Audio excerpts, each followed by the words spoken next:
మీ business ఏదైనా మీ ఊర్లో promotion చేయాలంటే అది సుమన్ టీవీతోనే సాధ్యం. ఇప్పుడే సంప్రదించండి.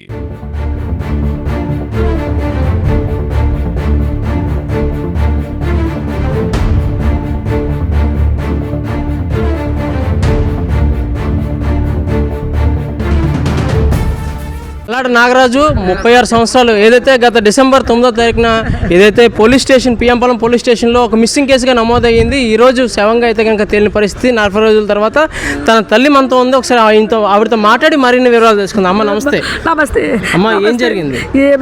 ఇక్కడికి వచ్చిన తర్వాత తెలియదు అమ్మ. నాకు 2 నెలల కిందట అమ్మ నాకు బాగలేదు, నన్ను చచ్చిపోతున్నాను, నన్ను బతకనంటున్నాడు. బతకనంత నువ్వేంది చచ్చిపోవాలి కొడుక, నా దగ్గర రారా అన్నాను. చెల్ల పోయిందమ్మ అని చెప్పాడు. చెల్ల ఎలా పోతుందిరా, నీకు జాగ్రత్త ఉండదా, 2 పిల్లల తండ్రివి, 2కి జాగ్రత్త లేదు, నా దగ్గర రండి ఎక్కడొక్కడ పెడతాను అన్నాను. వచ్చారు కాదు. అన్నయ్య ఫోన్ చేశాడు, నీ కొడుకు తాక్కుని నా కూతురిని కొట్టేస్తానట, నీ కూతురుని తీసుకెళ్ళిపో అన్నాడు. నాకు తెలియదు, నువ్వు రారా, నాకు ఇల్లు చూపించరా, నా కొడుకుని చూపెట్టరా. తెలిసినంత వరకు వివరాలు ఏమని చెప్తున్నారు పోలీసులు?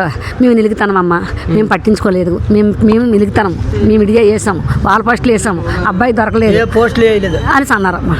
బాబు 20 రోజులు అయిపోతుంది, నా కొడుకు ఆయన చేయలేదు బాబు, ఇంకొచ్చి లోపల ఉంటే వీళ్ళు దండం పెట్టాం.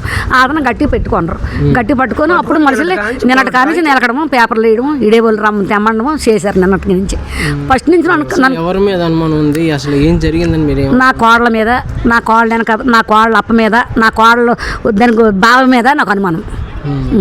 దాన్ని ఉంచుకున్నోడి మీద అసలు ఏ పని మీద ఇక్కడికి వచ్చారు?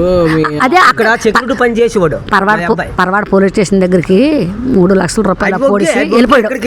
మా ఊరు నుంచి వెళ్ళిపోతే అక్కడ 2 సంవత్సరాలు డ్యూటీ చేసాడు. ఎక్కడ పరవాడ కంపెనీకి వెళ్ళేవాడు. పరవాడ కంపెనీకి వెళ్ళి డ్యూటీ చేసుకున్నారు. బాగానే ఉండేవారు. బాగానే ఉంటే అప్పుడు ఏటయిందంటే మరి ఇక్కడ ఈ మందులు పడలేదు, మనము మా ఎక్కాల ఇంటికి మధురవాడ వెళ్ళిపోదామని ఇక్కడ తీసుకొచ్చింది. ఆ చెల్లి నాకు ఎవరు లేరు కదా, నువ్వు నేను శుభ్రంగా ఉందాము అనేసి అక్కేం పురుడైనాకి ఇక్కడ తీసుకొచ్చి నా కొడుకుని నెట్టారు.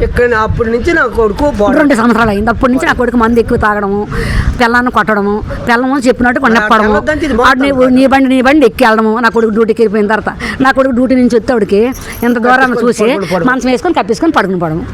ఏం పని చేస్తున్నారు మీ అబ్బాయి? సెక్యూరిటీ జాబ్ చేశారు. మేనోళ్ళు ఎక్కడ చూడరా, సెక్యూరిటీ చెప్తాడు. ఇది పెద్ద కొడుకు, ఇది చెప్పడు. అడ్రస్ చెప్తాడు.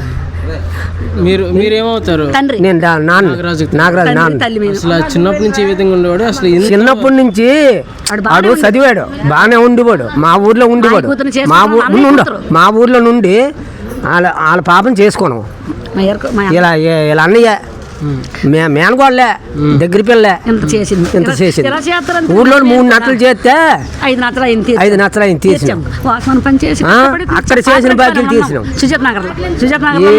తీసినా ఇక్కడికి వచ్చిన తర్వాత నా కొడుకు చేశారు. అది వాళ్ళిద్దరే. ఏ న్యాయం కోరుకుంటున్నారు? ఏ న్యాయం చేస్తారా బాబు? నా బిడ్డలకి, నా మనవలకి ఏ న్యాయం చేస్తారంటే ఆ న్యాయం గవర్నమెంట్ చేయమన్నాడు. నా కొడుకు లేడు, మాకు కష్టపడలేము, మా బతకలేము, మేము ఏడు చేయలేము. నా కొడుకుకి, నా మనవలకి ఏ న్యాయం చేస్తారో ఆ గవర్నమెంట్ ఇదే. నన్ను ఏమి న్యాయం చేయమని చెప్పేది నా కొడుకుని ఏంది? ఎవరికి చెప్పేది? నా కొడుకు మగం చూడలేదు, 5 నెలలు అవుతుంది. ఏమి రయ్యలుగా అయిపోను, ఇది ఎంతరవా లేదంటే అమ్మ సగం చచ్చిపోయి బతుకుతాను అంటాడు. వెళ్ళిపోరారంతే వచ్చాడు కాదు. మనకి ఇంజుయినట్టు మా కోళ్ళకి, వెళ్తున్నాడు మా కోళ్ళకి. మా అన్నయ్య అన్నాడు 10 సార్లు. నేను ఏలిందల్లే కలదా తప్పు తీసాం. 1 రూపాయి ఇచ్చి అడగండి. ఒక్క రూపాయి నా కొడుకు చేతులు చేయించి, ఇన్ని అప్పులు చేయించి ఇలా తయారు చేసింది. ఇక్కడ తీసుకొచ్చి దాని అక్కని, దాని బావని ఎట్టమనండి. ఎట్టి ఆ దొరికిన వాళ్ళకి 2కి, నా కోళ్ళకి 50 సంవత్సరాలు ఉరిచెత్త చేయమను, నా మనవరికి న్యాయం చేయమను. 50 సంవత్సరాలు ఉరిచెత్త చేయమను, జైల్లో ఉంచమని నా కొడుకు చిత్రానికి. నా కొడుకులకి, నా మనవరికి న్యాయం చేయమని గవర్నమెంట్. నెల రోజులు అవుతుంది, కడుపు కాను తినలేదు. నేను ఆడ బాబాలు అమ్మాయి ఆడకమ్మ, నీ కొడుకు అంతాడమ్మా, నీ కొడుకు అంతాడమ్మా.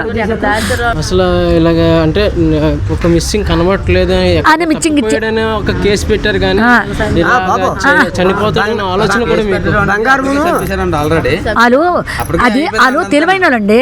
వాళ్ళు ముందు ఈ పని అంతా చేసి బయట రాకంట, మమ్మల్ని పట్టించుకోకంట వాళ్ళు ఉంటారు. ఎటు వెళ్ళిపోయాడని నిలుగుతారు పిచ్చోళ్ళగా. మమ్మల్ని పట్టించుకోరని కంప్లైంట్ ఇచ్చారు. బంగారం పట్టీలో బంగారం బంగారం అరతులం బంగారం పట్టుకొని ఇంట్లో నుంచి వెళ్ళిపోయాడు, పనికి వెళ్ళడం పాటుకి వెళ్ళడం పాక్కొని తిరుగుతాడు, అమ్మ నాన్న పట్టించుకుని కంప్లైంట్ ఇచ్చింది. మా ఏరు కూడా చెప్పాడు, మీ కొడుకు మీరు తీసిపోడు, నా కూతురు ఎడగని పోతుంది అని చెప్పాడు. రారా అన్నాను, వచ్చాడు కాదు, రాలేదట.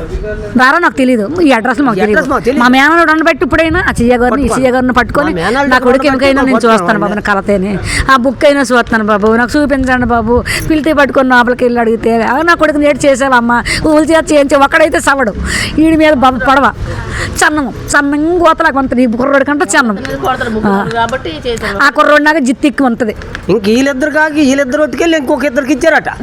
అది మరి నాకు ఇచ్చారంటే నా కొడుకుని చంపడానికి వాళ్ళకి ఎంత దౌర్జం, మొత్తం అట్టాలి పోలీస్ స్టేషన్లో. వాళ్ళిద్దరిని ఆడ పిల్లల్ని దాన్ని మా ఏరుకొని కూడా పెట్టేయండి, వద్దు ఇంకెవడు వద్దు నాకు పెట్టే మొత్తం అందరిని అయితే ఒక అన్నదమ్ముడని అన్నయ్య కూతురని నా ఒక్క నలుగురు ఆడపిల్లలు తాడా మాకు కట్టుకుని మొగులుతేనే బతికేమో, మాకు రంగు తలాలు తెలియమో, నా కొడుకులు పేమెంచడం తెలియదు, నా కొడుకులకి ఎదరికి వెళ్ళి రాజకీయం చేయడం రాదు, నా కొడుకులకి మామ చెప్పినట్టుగా బతికారు, పని చేసుకొని ఈ కొడుకు చదువుకోలేదు, ఆ కొడుకు పని చదివాడు, అడికి అన్నీ తెలిసి గోతులు దిగిపోండు, నా కొడుకు నన్ను వదిలితే చెప్తుంది పేమెంచలేదే తల్లి, అలా మా కూతురిని చేసుకుందరమ్మా. ఏదైనా సరే చీపురుపల్లి నుంచి పొట్ట చేత్తో పట్టుకొని ఒక పని చేసుకుంటూ కుటుంబాన్ని సాగిస్తున్నటువంటి నాగరాజు పరిస్థితి అయితే కనుక చాలా చాలా దారుణమైనట్టుగా అయితే కనుక ఒక హత్యకు గురైన పరిస్థితి అయితే కనిపిస్తూ ఉంది. ఏదైనా సరే తగు న్యాయం చేకూర్చాలని చెప్పేసి తల్లిదండ్రులతో పాటు సోదరులు కోరుకున్న పరిస్థితి కనిపిస్తుంది. కెమెరామెన్ ప్రసాద్తో అమర్నాథ్, విశాఖపట్నం, సుమన్ టీవీ, భీమిలి.